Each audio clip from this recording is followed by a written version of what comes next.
ছাগল না কোনো গাছ বৌরি আটে যাম ছাগল নিয়ে তাইকে ছাগল বেচার ঠেকা পড়লো আর কন্যা জানি হুজুর আঙ্গ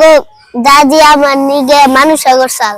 এই জন্য ছাগল বেচপা নিয়ে গেতেছি সাগরে মানুষ একদম মুসলিম গণছে মানুষ সাগরে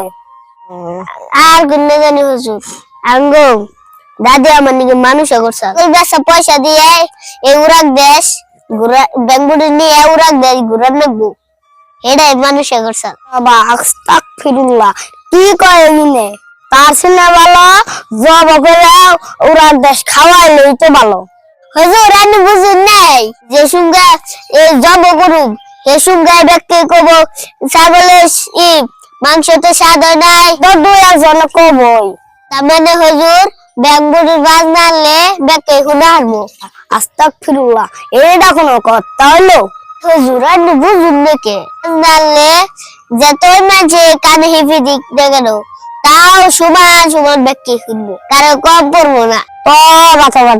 আমাদের মুসলিমের মধ্যে তো এমন কোন মানুষ নাই তাহলে হুজুর ছাগল বেচে পয়সা দিয়ে আমি কি করবো মসজিদে দিবা কোন মাদ্রাসায় দিবা কোন একদম খানায় দিবে এরা আপনারা এমন কোন মানুষ করবেন না হয় কোন ভিখারিকে দিবেন হয় কোন